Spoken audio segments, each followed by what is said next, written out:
Musical, c'est un voyage au cœur de l'histoire de la musique. Musical, c'est l'histoire de ces compositrices qui ont marqué l'histoire, mais dont les noms, bizarrement, ont disparu des manuels scolaires. Musical, c'est la rencontre avec des compositrices contemporaines qui nous parleront de leur création et nous dévoileront le visage d'une de ces figures historiques, une de ces compositrices oubliées. Musical, c'est l'histoire de la musique au féminin. Aujourd'hui, j'ai convié Lucie Prodhomme, compositrice. Elle vous parlera de son métier, elle vous parlera de son œuvre Cantique des cantiques et dévoilera le visage de Béatrice Dédilla, comtesse de Die, Troubaïritz, née au XIIe siècle.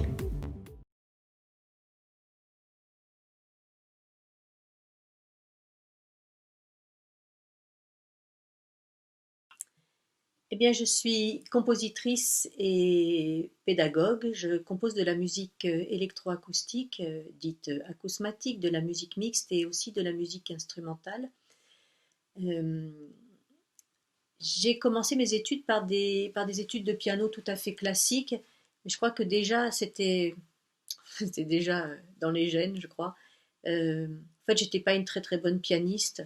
Je n'étais pas une très très bonne élève pianiste non plus parce que je jouais pas vraiment ce qui était écrit et j'en faisais qu'à ma tête. Mais, mais, euh, mais les profs que j'ai eus étaient très sympas, alors bon, ça s'est quand même bien passé. Et en fait, je me souviens que déjà, dès le début, je démontais le piano, je grattais dans les cordes en dessous, j'avais un magnétophone que m'avait offert mon père et j'enregistrais, je hurlais dans les cordes, enfin bon. Donc c'est vrai que l'usage du piano a été très vite détourné, c'était déjà très créatif. Et puis, j'ai fait aussi des études de chant. J'ai eu une période, ça m'arrive encore, mais où j'étais cantatrice dans le Luluberlu Duo, donc c'était de la musique contemporaine avec des spectacles un peu déjantés. Et puis, j'ai rencontré finalement tardivement la musique électroacoustique, parce que j'ai enseigné tout d'abord la formation musicale avant d'être professeur de composition électroacoustique et instrumentale. Et, et je m'occupais au début de ma carrière à Marseille de formation musicale et plus particulièrement au tout début de jardin musical. Et là, j'avais des tout petits, c'était les débuts de l'éveil musical dont je m'occupais et j'avais cherché des choses pour rendre la musique accessible sans les notes, sans toutes ces choses qu'on apprenait au solfège.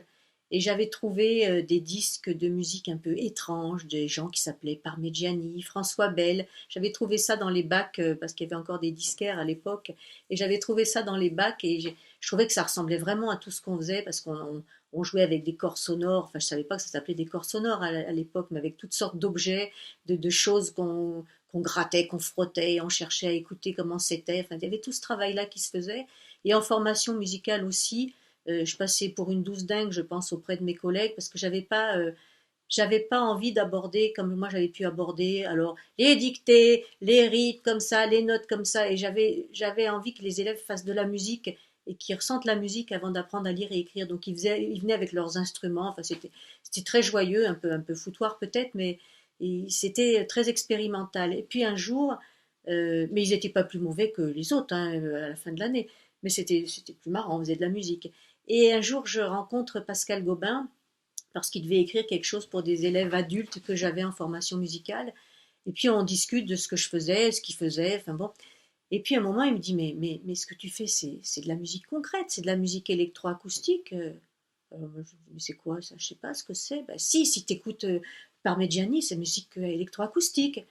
Viens au conservatoire, viens voir ce qu'on fait. Je crois que tu as des choses à voir chez nous. Et donc, je suis allée au conservatoire, je me suis inscrite dans sa classe et j'ai découvert qu'il y avait des tas de gens qui écoutaient pareil que moi, enfin, de la même façon, qui écoutaient les sons de l'intérieur, qui se fichaient de savoir si c'était des do ou des mi, et qui écoutaient s'ils avaient un grain, s'ils avaient un petit frémissement, enfin, des choses de ce genre-là.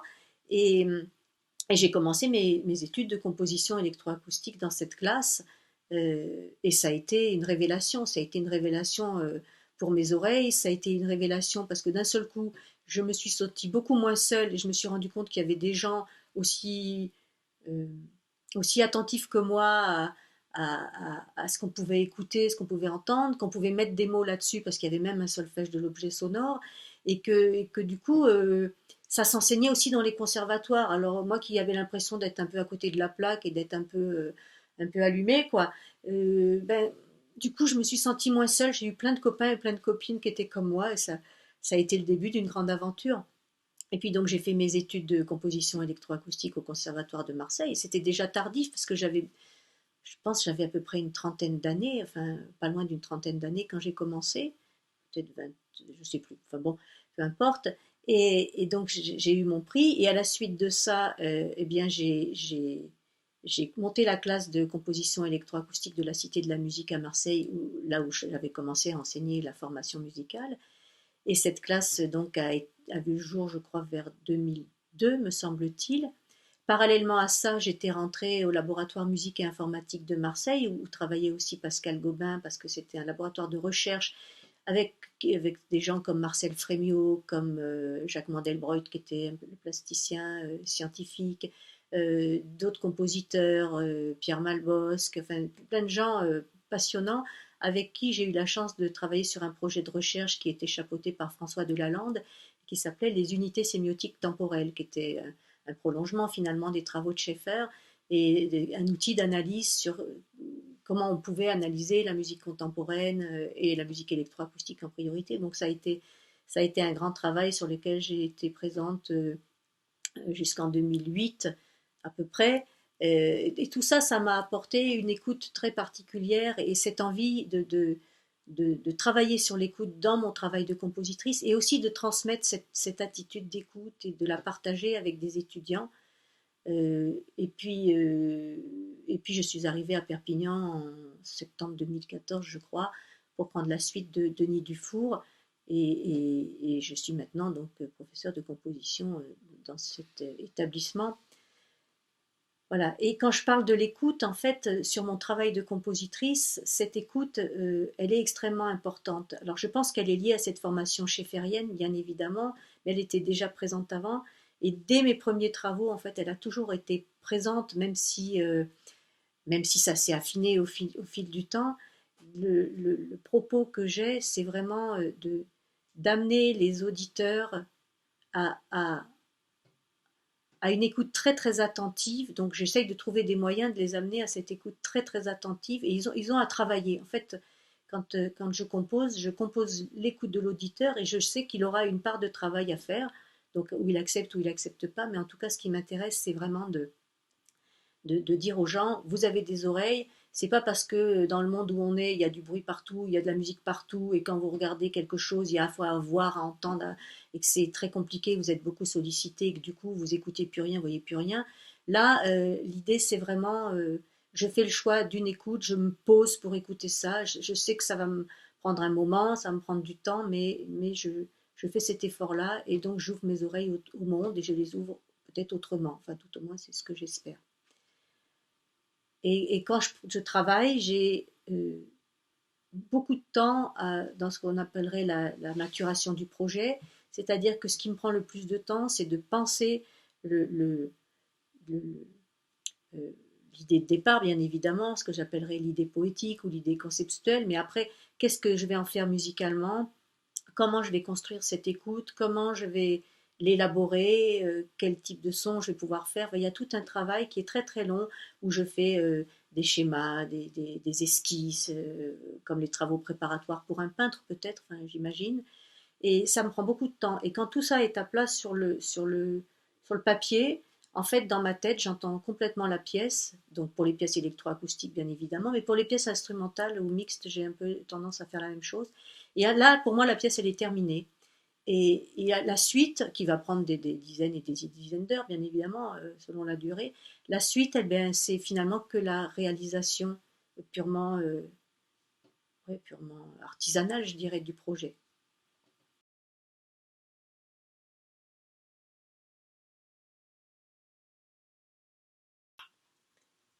Alors, la rencontre avec la comtesse de Die, elle se fait dans un contexte très particulier pour moi.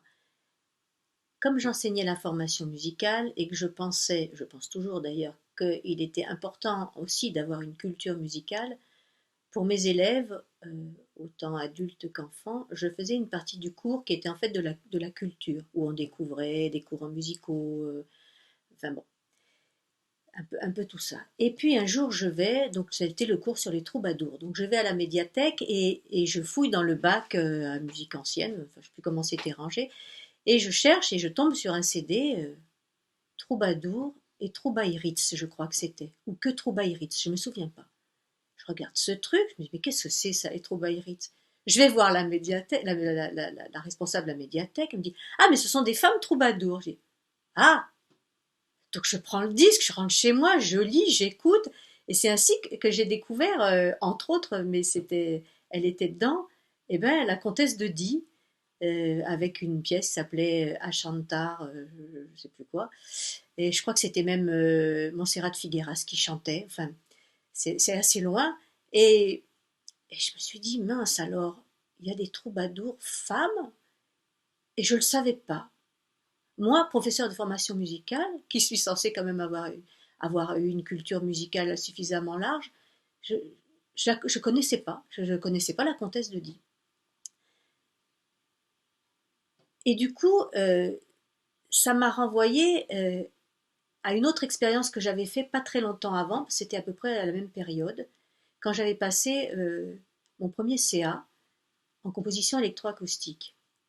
En fait, je m'étais jamais posé la question jusqu'à ce moment-là de est-ce que j'étais compositeur ou compositrice. Je me disais que j'étais compositeur, mais parce qu'à l'époque c'était au masculin, enfin la question se posait pas comme ça. Et pour moi j'étais Lucie Prodhomme qui composait quoi. Et j'avais jamais eu de la part de mes collègues compositeurs au mime, de mes collègues enseignants, j'avais jamais eu la moindre réflexion disant ah t'es une femme, tu composes, c'est comme c'est bizarre. Personne, j'avais jamais été confrontée à ça. Et quand j'ai passé le CA, je crois que c'était aux alentours de 2000, 99, 2000, je sortais tout juste, je finissais tout juste de mes études de composition électroacoustique, se présente un CA, donc comme il n'y avait pas souvent, il ne fallait pas le rater. Donc effectivement, j'étais pas très connue en tant que compositrice de musique électroacoustique. J'y vais quand même, je me dis il n'y a rien à perdre, et puis voilà, pas que je passe le premier tour, c'est-à-dire j'avais l'admissibilité. Donc je me retrouve à passer l'admission. Et l'admission, il ne restait plus beaucoup de candidats. Et en fait, j'étais la seule candidate. Mais ça, je ne l'avais pas compris. C'est quand je suis arrivée devant le jury, à la première épreuve, je rentre et là, il y avait une brochette, je crois que c'était 9. Dans mon souvenir, ils sont 9. 9 jurys, 9 hommes. Et là, dans cet instant-là, d'un seul coup, je ne sais pas ce qui s'est passé, ça a fait glup, quoi, ça fait mince. Et là, dans cet instant-là, j'ai eu vraiment la conscience que j'étais une femme, que là, j'avais un jury que d'hommes, et c'est peut-être moi qui ai imaginé, mais c'était tiens, une compositrice. Enfin, je sais pas, il s'est passé quelque chose. Et là, j'ai eu cette conscience d'un seul coup que j'étais pas compositeur, mais que j'étais compositrice. Et j'en ai pas eu que l'impression, j'en ai eu aussi la certitude, parce que ces épreuves se sont passées d'une façon très étrange. Et j'ai la certitude, parce que j'ai discuté après avec d'autres collègues qui les passaient en même temps que moi, des collègues masculins, j'ai la certitude que je n'ai pas passé exactement les mêmes épreuves. Alors c'est peut-être mon ressenti, hein, bien évidemment. En tout cas, le résultat est le même. Et que je n'ai pas été jugée de la même façon que mes collègues masculins. Alors, réalité ou ressenti, peu importe, mais de là date le moment où je me suis dit, je suis compositrice. Et après ça, d'ailleurs, j'ai toujours mis compositrice, plus compositeur. Et cette rencontre dans la même période à peu près avec cette compositrice si lointaine pour moi, qui était la comtesse de Die, ça a été le deuxième moment de réveil, en me disant, mais attends, tu fais des cours de culture à tes élèves, quand est-ce que tu leur parles de femmes compositrices? Est-ce qu'il y en a? S'il y a celle-là, il y en a d'autres. Et j'ai commencé à chercher, à acheter des bouquins, et il y avait des musicologues qui commençaient à travailler là-dessus, heureusement, et j'ai découvert plein de gens, plein de femmes, dont on n'avait jamais parlé. Et je me suis rendu compte aussi que les grands posters qu'on avait en formation musicale sur les murs, il y avait une seule femme, au tout début, c'était Hildegard von Bingen. Et tous les autres, c'était des hommes. Alors on a commencé avec les élèves à voir d'autres compositrices et à les rajouter sur le tableau parce qu'elles manquaient. tout simplement. À eux, ils n'avaient pas fait très attention parce qu'il y avait plein d'hommes à perruques. Ils me disaient, mais si, il y en a des femmes, regarde, elles ont des perruques, mais c'était pas des femmes, enfin. Bref, donc cette rencontre avec la comtesse de Die, ça a vraiment été le point de départ pour moi de cette recherche et de ce questionnement, pourquoi pendant toutes mes études musicales, on m'avait caché quelque part qu'il y avait des compositrices. Pourquoi on n'en parlait jamais, alors qu'elles avaient une œuvre tout à fait conséquente, qu'elles avaient autant de compétences que leurs collègues masculins. Pourquoi j'en avais jamais entendu parler? Pourquoi? Et la filiation, elle est plutôt là, voilà, dans ce fait de dire, il y avait des femmes compositrices avant moi, il y en aura après moi, bien évidemment, et je suis donc dans une lignée, ce que j'avais jamais senti, bien évidemment, puisque je m'étais jamais posé cette question du genre, est-ce que voilà, si je composais, et puis voilà, je composais et le fait d'être femme ne changeait rien au fait d'être compositrice ou d'être compositeur pour moi. Donc c'est vraiment cette rencontre-là qui a fait que j'ai cherché les autres. Donc grâce à la comtesse de Die, eh bien, j'ai rencontré des tas d'autres compositrices et je lui en suis très reconnaissante.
Cantique des Cantiques, c'est une œuvre qui se trouve dans le prolongement en fait du cycle Leçons du silence que j'avais fait précédemment et qui était tout un travail sur comment on peut composer le silence, lui donner une épaisseur, lui donner une texture, lui donner une couleur, enfin comment on peut euh, composer à la fois avec du son et à la fois avec du silence et amener l'auditeur à une écoute très très particulière. Et cette écoute très particulière euh, et très précise, en fait, on la retrouve dans Cantique des Cantiques.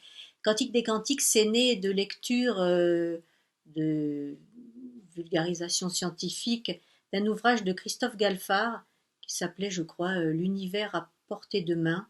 Et il y avait tout un passage qui était sur le monde quantique, l'infiniment petit, ce qu'il appelait l'infini quantique. Je trouvais que c'était très beau et très poétique. On se retrouvait comme des petits bonhommes à l'intérieur d'un monde où il y avait des choses extrêmement petites. Et là, ça m'a agité les neurones et j'ai cherché ce que moi je pouvais faire de peut-être dans cette idée-là, mais avec la musique. Et du coup, je me suis penchée sur les infimes battements qu'on peut obtenir quand on travaille sur des fréquences très très proches et qu'on obtient des battements et que selon comment on rapproche ou qu'on éloigne les fréquences, les battements varient. Enfin, et quand on en groupe plusieurs, enfin, j'ai fait des tas d'expériences là-dessus pour arriver en fait à construire une musique faite de minuscules vibrations, d'infimes petits sons qui naissent de ces jeux de fréquences très proches, de ces infimes battements qui peuvent être à la fois des battements, des variations de hauteur, mais qui peuvent devenir des textures, qui peuvent devenir des matières sonores, euh, qui peuvent donner une espèce de vie à la matière, des minuscules palpitations, des petites oscillations incessantes. C'est vraiment un chant, C-H-A-N-T, une espèce de chant quantique, c'est-à-dire où c'est cet infime sonore qui se met à créer la musique et à faire sens. Et donc ça demande là aussi à l'auditeur d'être extrêmement attentif, à rester dans cette matière sonore de l'intérieur et à être à l'affût de ces petites choses qui bougent à peine, mais qui en fait font beaucoup. De loin, on dirait qu'il n'y a rien, et quand on est dedans, qu'on écoute, d'un seul coup, la matière prend vie. Enfin, c'est ce que j'essaye de faire tout au moins. Voilà. Et donc cette pièce, c'est une pièce de 2019, et la création s'est faite au festival En chair et en son en octobre 2019. Euh, Elle n'était pas spécialement destinée à la danse. En fait, le festival En chair et en son, c'est un festival qui est porté à bout de bras par Michel Titin-Schneider et toute son équipe. Il y a beaucoup de gens qui sont très militants. C'est un festival danse buto et musique acousmatique. Et on espère d'ailleurs qu'il va pouvoir continuer parce que c'est pas très facile en ce moment, bien évidemment, et ça vaudrait le coup qu'il continue parce que ça fait des rencontres très intéressantes. Euh, L'année d'avant, j'avais déjà participé à ce festival avec Le Son du Silence d'ailleurs et une danseuse qui s'appelait Lorna Lovry. Et c'était une très très belle rencontre. J'avais découvert la danse buto et ses mouvements extrêmement lents et c'était là aussi quelque chose qui pour moi avait été une rencontre essentielle euh, parce que ça faisait sens avec ma musique. Et quand Renaud Samper, qui devait danser pour ce festival, m'a appelé parce qu'il avait écouté ma musique et m'a dit je voudrais travailler avec toi, je me suis dit oh chouette, j'en reviens très très volontiers dans ce festival. Et on avait travaillé ensemble, donc la musique préexiste à la chorégraphie qu'il a pu faire, mais on a malgré tout beaucoup travaillé ensemble. Et moi pour lui expliquer ce que j'avais voulu musicalement, et lui pour chercher aussi ce travail minuscule, même s'il n'est pas danseur buto, mais danseur de danse contemporaine, il a essayé de chercher aussi au niveau du geste ces minuscules choses qu'on peut peut-être essayer de trouver, qu'on trouve très souvent dans la danse buto, et ça a été une très très belle collaboration. J'ai eu beaucoup de plaisir à partager ma musique avec ce danseur. Voilà. Et ouais, c'est vraiment un travail sur l'infime et sur cette écoute. Et cette écoute, du coup, avec la danse, ça fait qu'on écoute à la fois des choses très très petites au niveau musical et qu'en même temps, le visuel travaille aussi, même si c'est pas redondant, hein, travaille aussi sur le même propos de l'oscillation et de l'infime mouvement. Et c'est ce qu'on va montrer là dans l'émission, donc la captation de la création de Cantique des Cantiques avec la danse. Donc pour les auditeurs qui habitent dans des endroits peut-être bruyants, je vous conseille de l'écouter la nuit peut-être. En tout cas, il faut l'écouter dans de bonnes conditions, donc soit au casque, soit sur de bons haut-parleurs, et surtout dans un moment calme pour pouvoir voir et percevoir toutes ces infimes fluctuations.